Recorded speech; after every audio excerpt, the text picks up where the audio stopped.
If people just lose a lot of weight, you'll see this with folks taking a lot of Ozempic but not exercising. They'll just kind of shrivel down, and people at work can't really tell, like, did you lose a lot of fat?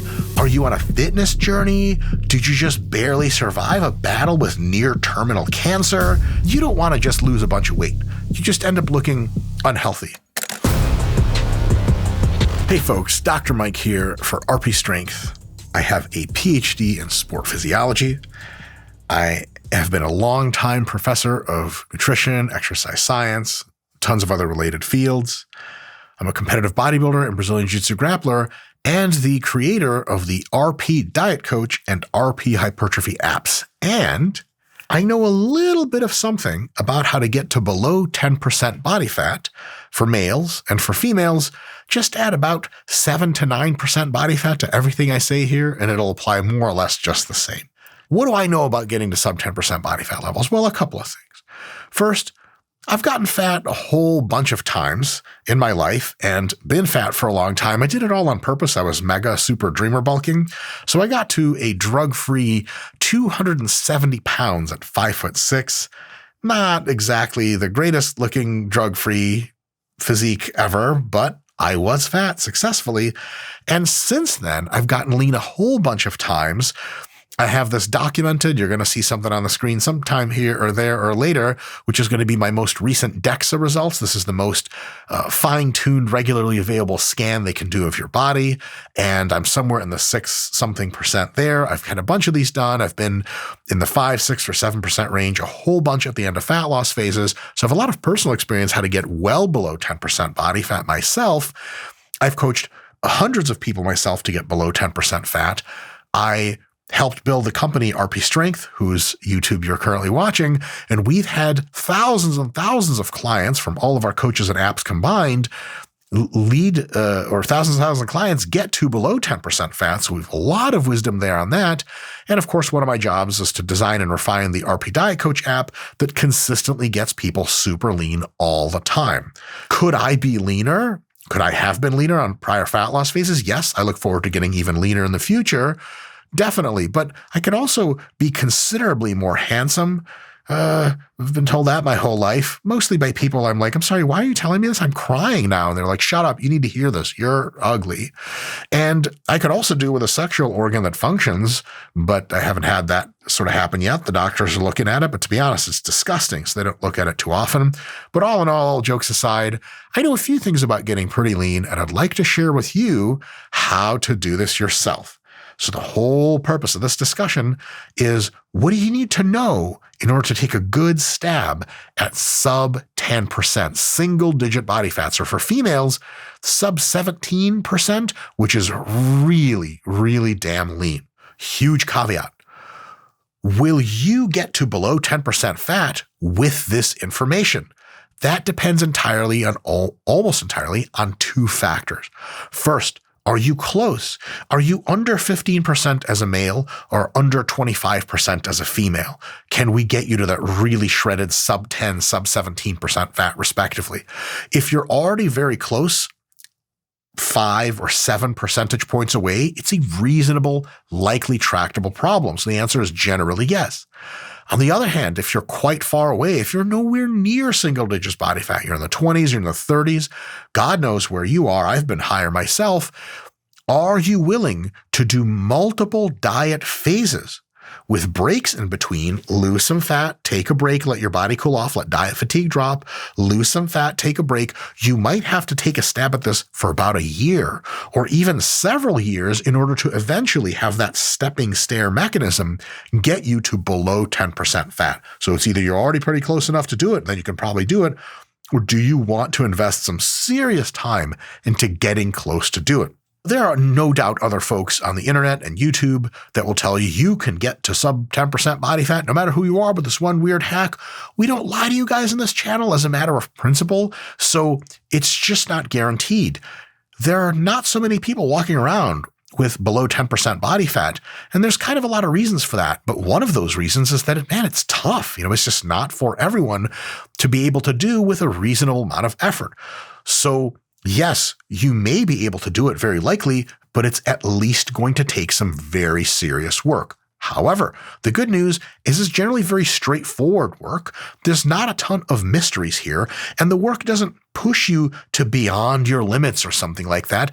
It pushes you hard and then gives you ample time to recover. So the system I'll be introducing you to as to how to get leaner is a tractable thing. It is doable. It's not easy, but it's not the end of the world either. It's just a thing that's going to have to be done by you.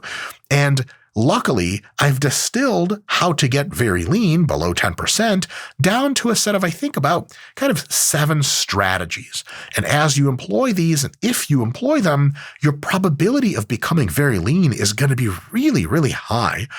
But if you try to get sub 10% fat without employing 1, 2, 3, 4, all the way up to all 7 of these, can you get to below 10% fat? Maybe. It's not guaranteed. It's not even close. And the probability is just much lower. So I'm basically giving you 7 tools, 7 horsemen, like the Lord of the Rings ones where there's kind of nothing in there and there's all darkness and shit, but the horse is also mean and has snot coming out of its nose.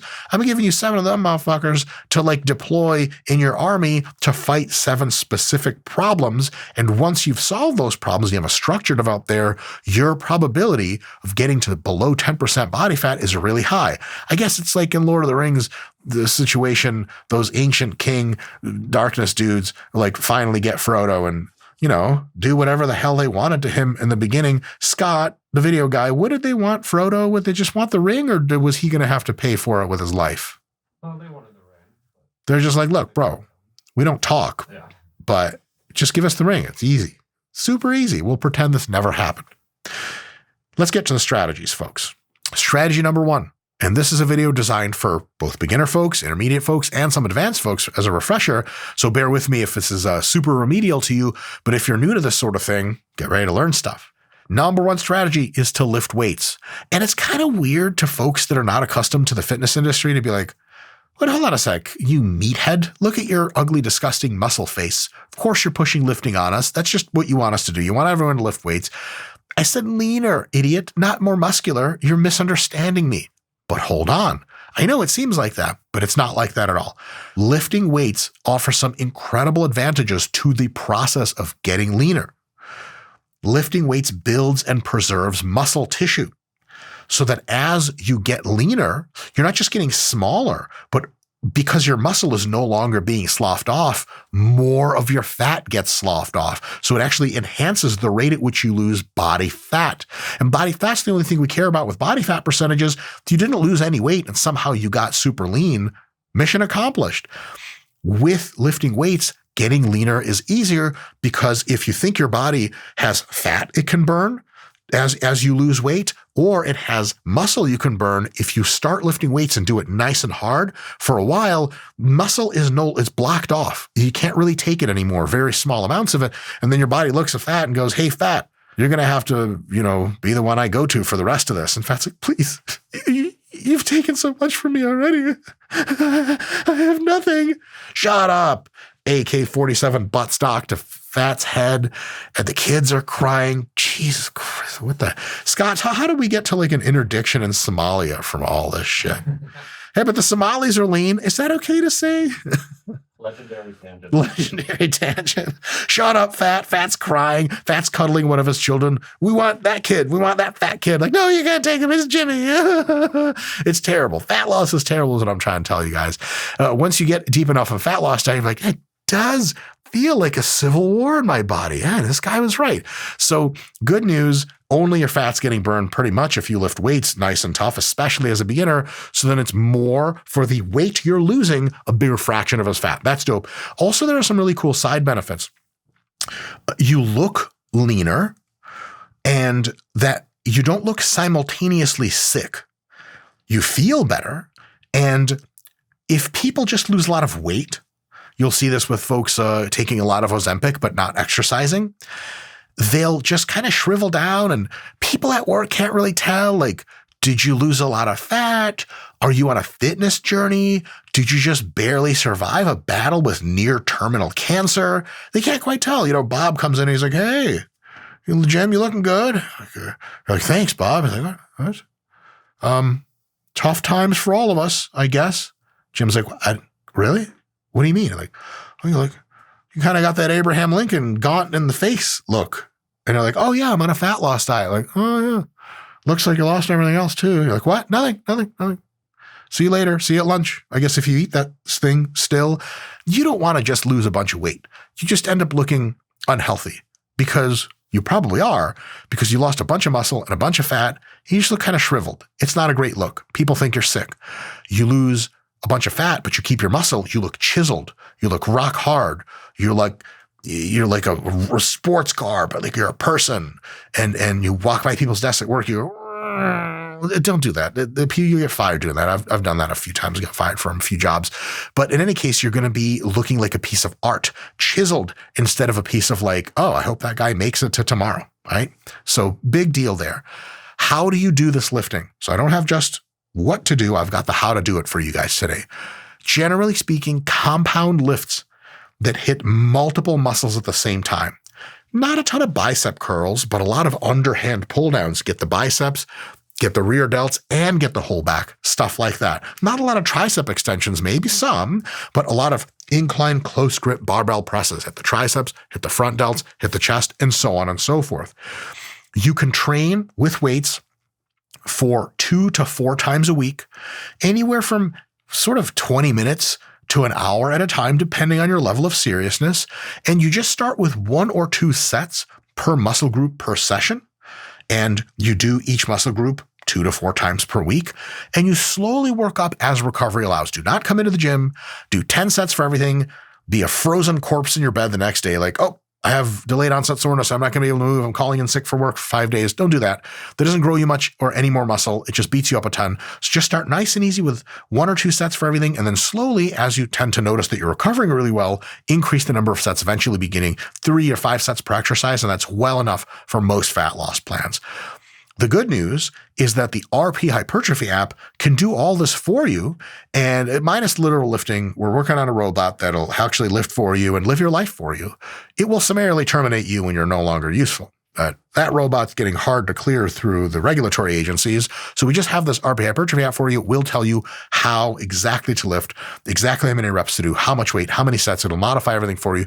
Give that a thought. You can totally do this lifting thing without the app, but I do make money when you use the app. So think of the children. I was a child once, right? Scott, was I a child once? I'm not sure. I have no memories of. I'm still child height. Thank you for pointing that out. And child intellectual maturity. Never lost that. I suppose talking about children's genitalia is reliably going to get us kiboshed, so probably not. All right. But let's leave that in and see what happens. All right. Strategy number 2. You want to, okay, so you're lifting weights. You're like, okay. Where's the diet? Like, hold on. We'll get to the diet. Strategy number 2, still not the diet. It is establish a moderate to high level of physical activity. Why? You can just cut calories like crazy. You're like, I don't want to move any more than I do now. I go to my office, I come back, I walk to I get my groceries delivered. So I don't even go to the grocery store. I just walk home from the garage to the couch. There I sit. I walk to the shower. I let water run over my body. I cry a few tears. I finish the shower. I walk to bed. I go to sleep. I wake up. I walk to the bathroom to do AM things. I walk to the car once I'm dressed. I walk across the parking lot at the office. At the office, I come back home. I walk across the same parking lot. There you go. There's your 1,000 daily steps. You could say, okay, I just don't want to do any more physical activity, but I know that you need to eat at a caloric deficit. You need to burn more stuff that you're taking in than, adding it to your body. So I guess I'll just drop my calories like crazy. On paper, that absolutely works super well. But in reality, if you drop your calories by a ton because you don't want to have a higher level of physical activity to really draw some good calories out, you're going to end up siphoning off a bunch of extra muscle. So you're lifting weights, but the muscle's kind of still receding, and that's not great.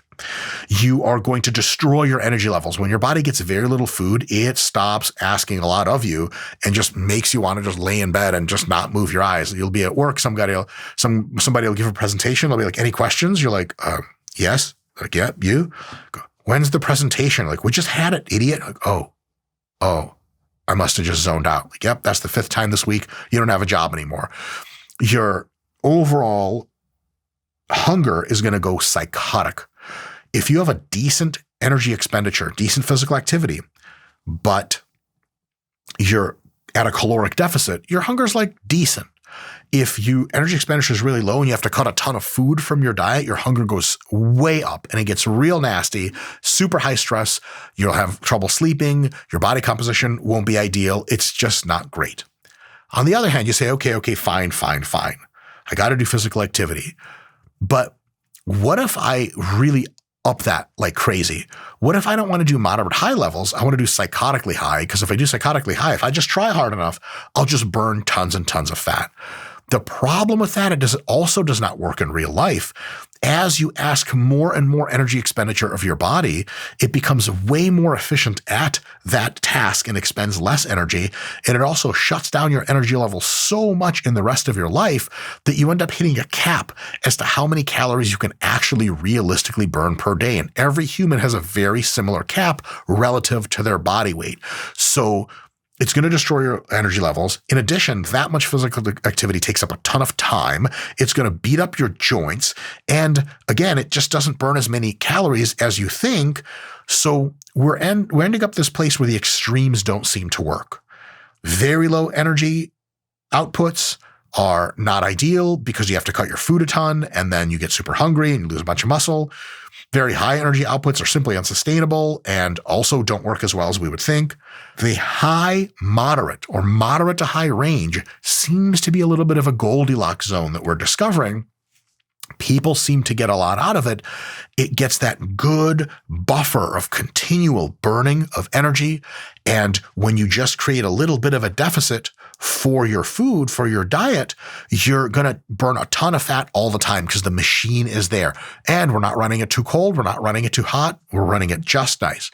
What is that number? Well, I consider roughly a moderate step count, daily number of steps, to be about 8,000 per day, and a high number to be about 12,000 per day. Now, this is on average for many people.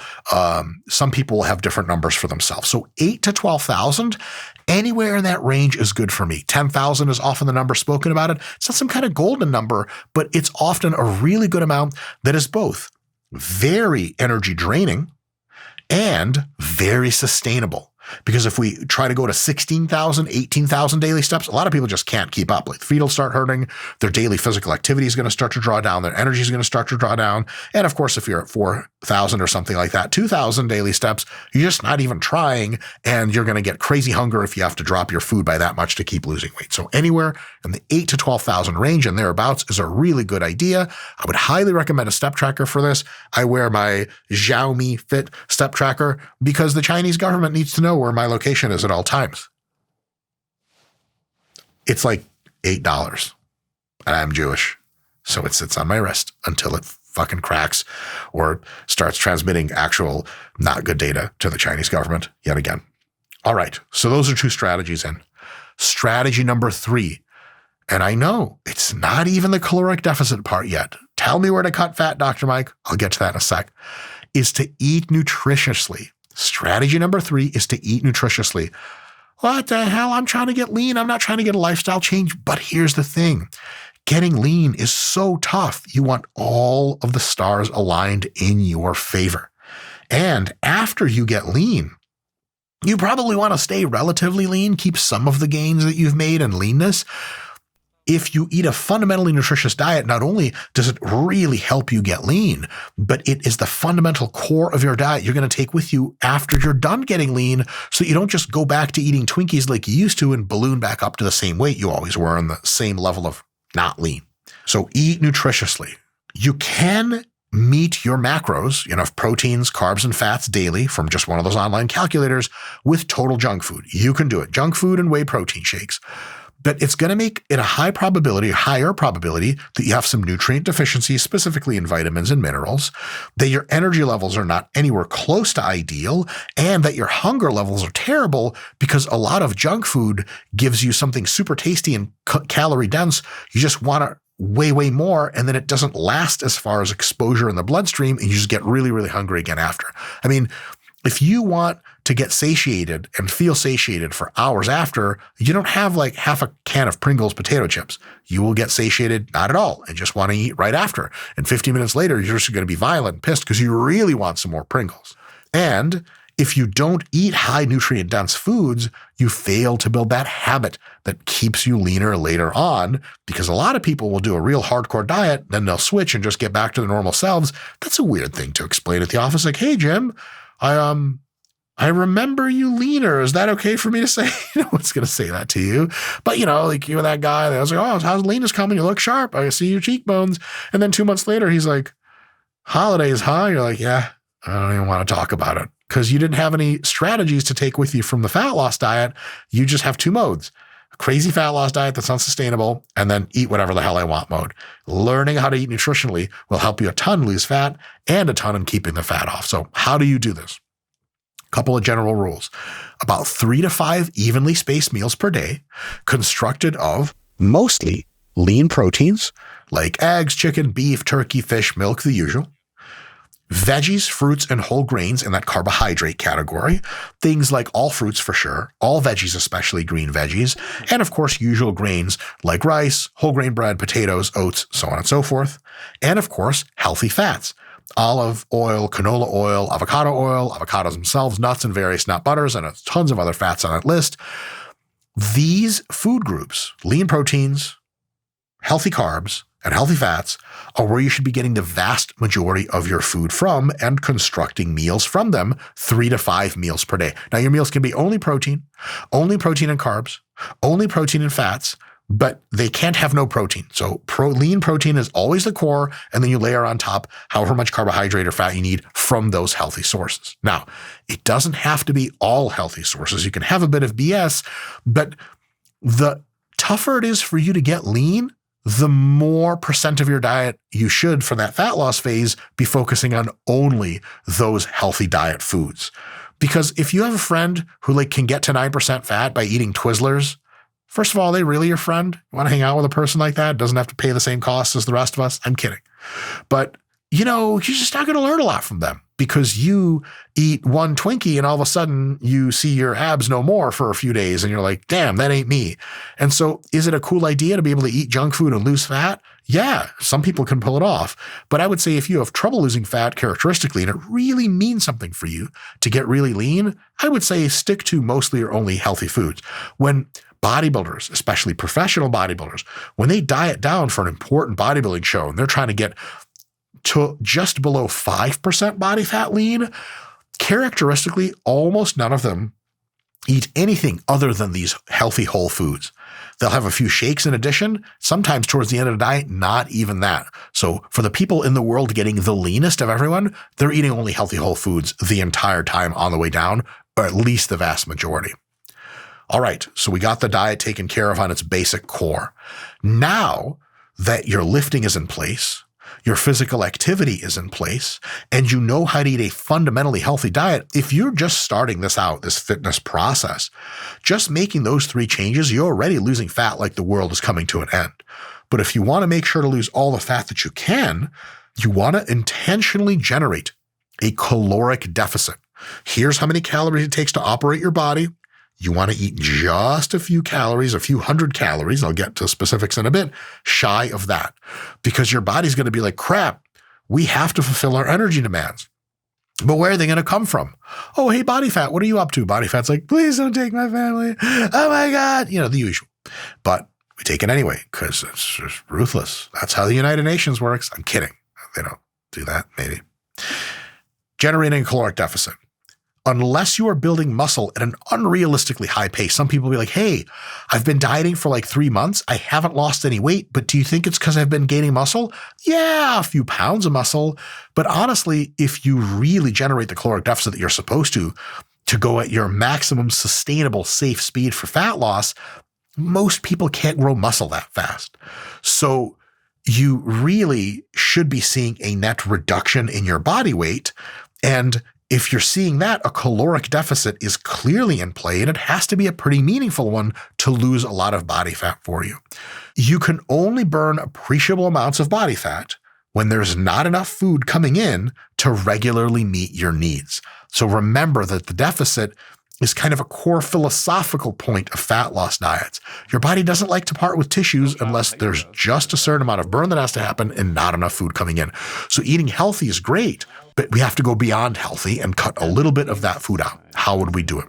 First thing to try is to cut down on fats, especially fats found in meats and in milk products. So if you're eating lots of cheeses, lots of full fat milk, lots of meats with lots of fat in them, take your meats, make them lean meats. Switch from eating, for example, regular hamburger to lean ground beef. It's not a fun switch, but it sure as hell works because fat has 9 kilocalories per gram.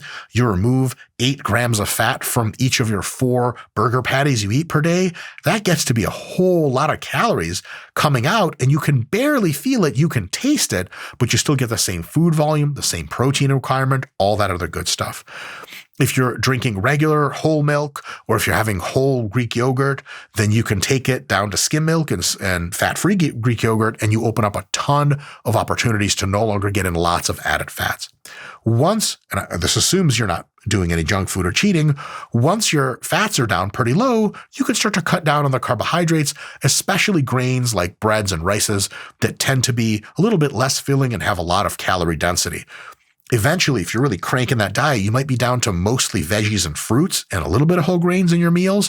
And that's how you know that you're doing a good job managing hunger and getting the most nutrition, because you've kept in the veggies and fruits, which are kind of the best anti-hunger weapons you have and the most nutritious.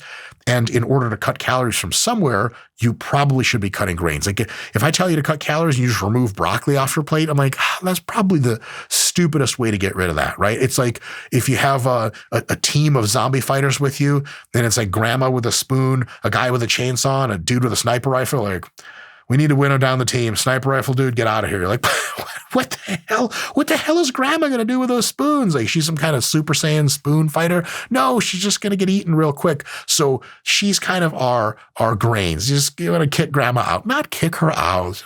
Lie to grandma. It's a white lie. Say, grandma, right there, if you just run across that field, there's a spaceship that'll take you away to a place where there are no more zombies. She's like, really? You're like, of course, grandma. Why would I lie to you? It's not like we're running out of food. I'll see you later. She gets out, a couple 100 meters into the field. Her head pops off, and there's some zombies, real nasty stuff. What the hell is wrong with me today? Anyway. Cut down on those fats, cut down on those carbs, and the net result of that process should be to bring your calories by somewhere between 250 less per day than you normally eat, or 750 less per day you normally eat. 750 is if you weigh 200-300 pounds plus. 250 is if you weigh somewhere between 1 and 200 pounds, close to that 100 pound, that's going to make a difference. The other way to tell if it's the right amount of calories is that if week on week on week, you are losing somewhere between 0.5% and 0.75% of your body weight on average per week. So for example, if you started the diet at about 200 pounds, if you're losing 1 to 1.5 pounds on average per week, whatever the deficit is, it's the right deficit. On the other hand, if you're losing at a way faster rate, your diet fatigue is going to crush you. You have to add in about 250 calories to see if you can slow that rate down into that 0.5 to 0.75% range. If you're not losing enough weight, like you were 200 this week and last week you were 200.2, then you have to cut another 250 calories out, go another week, reestablish, see what's going on, and make those changes. Now, that sounds a little complicated. It's actually pretty simple. The RP Diet Coach app does this whole process for you. You'll just make your meal plan in it. It'll help you do that. It'll remind you when to eat meals, and then it'll update every single week for you to constrain or expand your food amount to keep you gaining or losing in this case, at exactly the rate that you want. So that's an awesome thing to try. Of course, you don't have to buy it, but give it some thought. So that handles our caloric deficit. Strategy number 5 is to impose that entire system for only 8 to 12 weeks at any given time. Like, dude, I got to get to below 10% fat. What the hell are you talking about me? It's going to take me 24 weeks or something. Hold on a second. Why 8 to 12? You can diet for less than 8 weeks at a time, no problem. But man, it's going to take you a little bit of time to get to your goal, or you're going to have to take multiple diets to your goal where you could have just taken one. So less than 8 weeks is totally cool if that's what you can do. But 8 to 12 weeks seems to be like enough dieting time to chunk a real high amount of body fat off of your body to make meaningful losses. And a lot of people also get really motivated when they do a diet that's 10 weeks long that makes them look very different, much leaner. They're like, dude, hell yeah. I can't wait to rest up and do this thing again and get even leaner. If they do a diet for like 4 weeks and to kind of look a little bit leaner, feel a little better, clothes fit a little better, man, you might lose the dream of getting ultra lean all the way at that point, because it's just not enough evidence that this whole plan is working. So 8 minimum, but why 12 maximum? In our experience at RP, and again, we've coached hundreds of thousands of people, including apps, probably even more than that. And anything much longer for the average person than 12 weeks of consecutive fat loss dieting leads to a ton of what we call diet fatigue. And diet fatigue is basically your body like, hey, I'm starving to death, I think. And it throws 2 middle fingers in the air for you. It does this in a couple of ways. Hunger goes crazy. Your food focus goes crazy, so you just think about food all the time. It disrupts your daily life.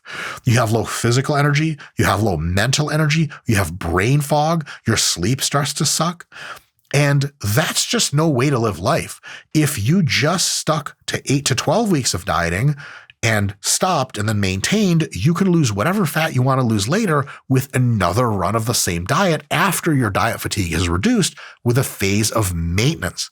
But if you try to go for 18 weeks straight, the last 6 might be like a terrible time. And let's say you can even get through it. Most people can't. Most people don't. But if you get through it, you risk falling off the wagon towards the end or falling off the wagon after. And that means you're going to try to rebound back totally subconsciously to your old weight. Junk food's going to taste like the best thing ever. Your fill point for it basically won't exist. And you'll end up like me, getting arrested by several federal authorities in the back room of a Chuck E. Cheese. Why? Because they make the world's best pizza. And yes, I have been to that one place in Brooklyn that claims to do so. It's called Chuck E. Cheese. They also have one in Brooklyn. Scott, what do you think about Chuck E. Cheese pizza being the best ever in the world? Oh my goodness. You're not allowed to be around children, are you? Damn it. Did you see those old news stories where like Chuck E. Cheese was serving people pizza that had already been to other tables and didn't eat it? I have 2 things to say about that. Put them back together. On the one hand, disgusting. Who knows how many toddlers put their fingerprints into that pizza? Am I right, Scott? Oh, yeah. But on the other hand, but there's children in Africa. Do I have to say any more? That's true. It's free pizza. That's efficiency. I'm glad to be eating pizza that is recycled. It's like you use a soda bottle that's recycled plastic. Why don't you eat pizza? The thing is, they're charging you the same amount, aren't they? I believe so. But it is quite a low amount. It's kind of that amount. Their pizza's so cheap that you're like, how can they afford this? But now we know. I sure hope Chuck E. Cheese doesn't come for us legally. All jokes, Chuck E. Cheese. We read the same article as everyone else did. All right. So rebounding and all that stuff is no good. You don't want to give yourself a psychotically hard time. So what you're going to want to do is take a look into your schedule and plan out 8 to 12 weeks. Any answer between 8 and 12 is the right answer there, where you don't have to travel as much as usual if you travel for work or for leisure. And you don't have any like big or very few special event meals. Like if you're like 3 friends' birthday parties and 4 friends' weddings in that same span of like 9 weeks, man, those meals, you're not meant to diet through all of life. What is this life anyway? So try to pick a time in your life in which you don't have a ton of commitments and really, really sink into the diet and have your diet end after you finished all the weeks. And then what after? When you're done with week 10 of your diet and you're done dieting, we'll get to that. We'll get to that in not the next point, but the point after. But before then, on your way down through this process, we have one more strategy tip to share, and that's to weigh yourself and adjust the diet.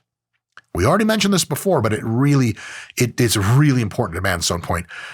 You don't ever actually know your caloric needs. Your body is a complex, dynamic, adaptive system, and everything's always some kind of guess. One of the most curious things to me is back in the day, people used to DM me and say, hey, I'm not losing weight, but according to this website's caloric formula, I should be. What do you think? It's the only one to answer that question. Formulas have a really wide range of error. Also, you might not be eating what you think you're eating. But here's the cool thing about body weight. Body weight is a total integrator in information science terms of all of that data. And it shows you really what really you're eating, because of everything taken into account, your body's adjustment for its thermic effect, your slightly less or more cardio than you thought you were doing, mismeasuring or mislabeling portions, all that stuff integrates down into, well, are you losing weight at the appropriate rate? If the answer is not quite, then you probably need to eat less. If the answer is, well, actually, I'm losing weight even faster, then you probably need to eat more. You're never really going to know that unless you diligently track your body weight. Otherwise, you're just like guessing. And that's just no way to do something that's so time commitment inducing, so difficult and so worth your while. You're going to want some measurement. So if you're weighing yourself regularly, then you can see if the weight is coming off or not at the right pace and make the adjustments. So I'd recommend weighing yourself anywhere between every day, which is totally cool but not required, all the way up to like 2 times a week. If you just weigh in every Monday and Thursday, you're totally good to go.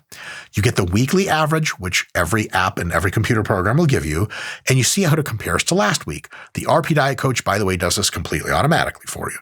And if you are lower than you're supposed to be with last week, you might get a little bit more food in your diet. If you're right on track, keep doing the thing. If you're a little higher than we thought you would be relative to that trend of getting nice and low, then maybe we need to cut food. So that is definitely a thing. Some people will try to get super lean, but will never look at their body weight. In enhanced drug-using professional bodybuilding, that's a thing because the drugs play such a crazy role that they're increasing your muscularity and body water while the calories are coming down. So their body weight doesn't mean a whole lot. But for almost everyone, you know you're on your way to ultra lean, maybe even sub 10%, if every week your body weight is meaningfully going down according to plan. And if it's not, you have every opportunity to change it. You don't want to be in the situation where you're losing fat, you think, but then the fat loss stopped, you think, and you have no idea what's going on. But if you had your weight scale averages, you would see that, oh, after a while, I'm actually plateauing, time to cut a little bit more calories out and then go. That is a good idea. So if you're not losing weight at the appropriate amount, either increase, maintain, or decrease by 250 calories roughly every single week. Look at how that week goes and make another adjustment from there. Again, the RP Diet Coach app does that all automatically, but I'm just starting to sound like an annoying salesman. Strategy number 7, our final strategy to empower you guys the ability to get, well, sub 10% body fat, sub 17% for ladies, is to take breaks. What? I thought this was a how to get lean discussion, not a how to not get lean and be a wuss discussion. But hold on a sec. Why are we taking breaks? Diet fatigue will eventually break every single dieter. It's like, like all the spy agencies of the world say everyone breaks. That's true for diet fatigue as well. If I give you enough of it, either your results will get worse or you'll fall off the wagon. One of the two things will happen, and that's not good. You accumulate diet fatigue through weeks and weeks of diligent dieting. Every single week you spend in a hypocaloric deficit condition, every single week where you lose net amount of body fat, your diet fatigue climbs a little bit, climbs a little bit, climbs a little bit, and it adds up because diet fatigue takes weeks and weeks to fall off, but you're adding it every week. So diet fatigue over the course of a diet isn't just like it goes up in a little low slope straight line. It's cumulative because it all adds up at the tail end. And just like your car needs oil, and if it runs out of oil, bad things happen to it, diet fatigue is something that you have to address about your body on occasion because it predictably, with a lot of fat loss dieting in sequence, will run into high diet fatigue, and that's no good. When you run into high diet fatigue, you get psychotic hunger, super low energy, you start losing a bunch of muscle, your sleep breaks down, you just don't get good results anymore if you're getting any results at all. So if you reset your diet fatigue and get it back to a lower point, you can do more dieting later if needed, which is great because your fatigue isn't as high. You have more runway into tractable diet fatigue, and you don't risk losing ground by falling off the wagon. I mean, imagine this. You lose 15 pounds of body fat. You look amazing. At the very end of that diet, your diet fatigue is so high, you never even read up on what it was. You just snap and you're like, dude, who cares anymore? You eat pizza, ice cream. And then all of a sudden, people are like, can't even see your hard work anymore. Like, that sucks. You're putting in the work. You might as well manage the after effects. And obviously, you don't want to rebound up. Unfortunately, the vast majority of modern peoples that have tried fat loss dieting will have such a big rubber band rebound from that diet fatigue, because the diet fatigue basically tells you, eat, stop moving, and keep eating, and just no holds barred. Some people actually get higher in body fat than they've ever been before because they tried to pull so hard and diet fatigue snapped them back. You don't want any part of this. So how do you beat diet fatigue? Couple of tips. First, consider eating a little bit more Friday, Saturday, Sunday, maybe by 500 calories, and a little bit less Monday through Thursday. This is not a required thing, but something to think about because most people can integrate slightly more fun weekend hobbies and relax and do a little bit more food on the weekends, whereas during the work week, Monday through Thursday, you're really kind of so busy with your work and so busy training and stuff, and there's not a ton of special occasions and fun foods around that you need to eat much more. And that means every Monday through Thursday, you accumulate a little bit more diet fatigue than usual, but every Friday, Saturday, Sunday, you reduce it substantially or accumulate much less. That could be a really, really good thing. As long as the average calories are roughly the same through that whole week, this can be a viable strategy for some people, though some people don't really like it. The average is all that matters in the end. The RP Diet Coach app can 100% hook you up with a diet just like this if you're interested. If your diet fatigue ever gets to crazy, unsustainable levels at mid-diet, you're like, dude, I'm not sleeping, I can barely work, my brain barely works, you can always take about 1 to 2 weeks at maintenance levels of eating, something that just keeps you the same body weight, so substantially more calories than you've been eating. That will reduce your diet fatigue long enough just to let you come back and hit another couple more weeks of fat loss dieting. It kind of buys you about as much time, close to about as much time as you put in. So if you're like, okay, I'm in 10 weeks into my fat loss diet, I want to finish 12, but I can't.